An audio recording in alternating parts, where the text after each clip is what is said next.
Hello বেশ, আসসালামু আলাইকুম। স্ক্রিনে দেওয়া ভিডিওটি না টেনে একটু পুরো দেখার জন্য চেষ্টা করবেন। সামর্থ্য থাকলে কখনোই গ্রামে থাকা উচিত নয়। গ্রামে 100 বিঘা জমির মালিক হওয়ার চাইতে শহরে এক টুকরো ভাড়া বাসায় থাকা অনেক ভালো, অনেক আরামদায়ক, অনেক সম্মানের। গ্রামে স্থায়ীভাবে বসবাস করাটাকে কোন সূচকে এগিয়ে রাখা যায়? আসলে এখানে বেশিরভাগ মানুষ এতটাই টক্সিক যে তারা নিজেদের ব্যক্তিগত জীবনের চাইতে আপনার জীবন নিয়ে বেশি চিন্তিত।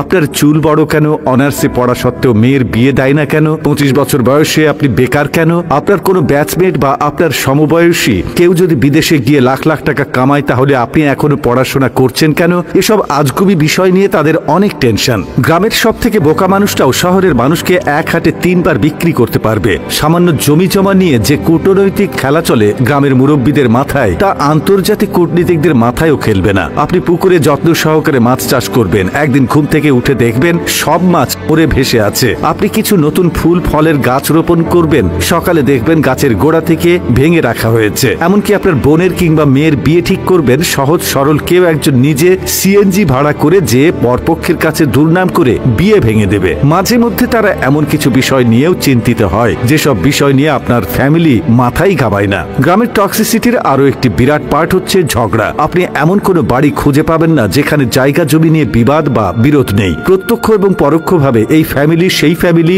একজন আরেকজনের সাথে ঝগড়ায় লেগেই থাকে। 1 ইঞ্চি জায়গা জমি নিয়ে মামলা মোকদ্দমা, অশ্লীল ভাষায় গালি, মাথা ফাটি চলতেই থাকে হর হামেশাই। এইজন ওইজনের নামে গোপনে প্যাঁচ লাগিয়ে ঝগড়া বাঁধিয়ে দেওয়া, কাউকে পছন্দ না হলে তাকে নিয়ে গ্রামের জনে জনে কুৎসা রটনা করা, এমনকি বিবাহের প্রস্তাব আসলেও গোপনে প্যাঁচ লাগিয়ে দেওয়া যেন গ্রামের মানুষের নিত্যদিনের কাজ। গ্রামের বেশিরভাগ মানুষ এতটা অজ্ঞ যে তারা সফটওয়্যার ইঞ্জিনিয়ার বোঝে না, ইলেকট্রিক্যাল ইঞ্জিনিয়ার বোঝে না, এমনকি এমবিবিএস ডাক্তার মানেও তারা বোঝে না। তাদের কাছে সরকারি চাকরি মানেই পুলিশ হোক সে কনস্টেবল, আর্মি হোক সে সৈনিক, পিয়ন কিংবা প্রাইমারি স্কুলের শিক্ষক, এগুলোই তাদের কাছে সরকারি চাকরির মানদণ্ড। একজন নার্সকে তারা যেমন ভাবে ডাক্তার ভাবে, তেমনি ভাবেই একজন সরকারি মেডিকেল এমবিবিএস বা অন্যান্য ডাক্তারি ডিগ্রিধারীদেরকেও তারা একই রকম মনে করে। তাদের কাছে আপনি সরকারের কততম গ্রেডের চাকরি করেন তার চাইতে বেশি ইম্পর্ট্যান্ট আপনি প্রাইভেট জব করেন নাকি গভর্নমেন্ট। আপনি প্রাইমারি স্কুলের পিয়ন হলেও হয়তোবা তারা মেয়ে বিয়ে দিতে চাইবে, কিন্তু যদি শোনে আপনি প্রাইভেট কোম্পানির চাকরি করেন,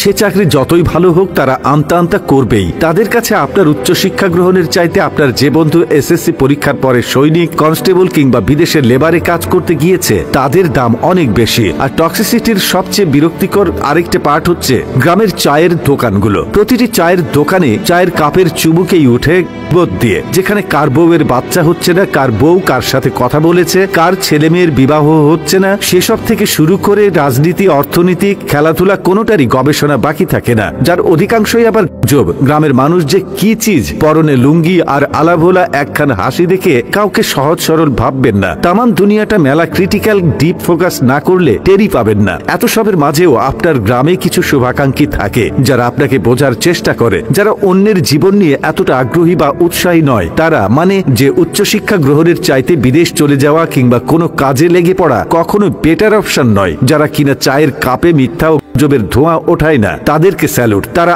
আজীবন সম্মান প্রাপ্য। কথাগুলো বলার উদ্দেশ্য কাউকে তিক্ততার মধ্যে ফেলা বা কাউকে কষ্ট দেওয়া নয়। ভিডিওটি ভালো লাগলে একটু লাইক করবেন আর বেশি বেশি করে শেয়ার করবেন। কোনো কিছু জানা থাকলে কোনো কিছু জানিয়ে দিবেন। সবাই সুস্থ থাকবেন, ভালো থাকবেন। আসসালামু আলাইকুম ওয়া রাহমাতুল্লাহি ওয়া বারাকাতুহু।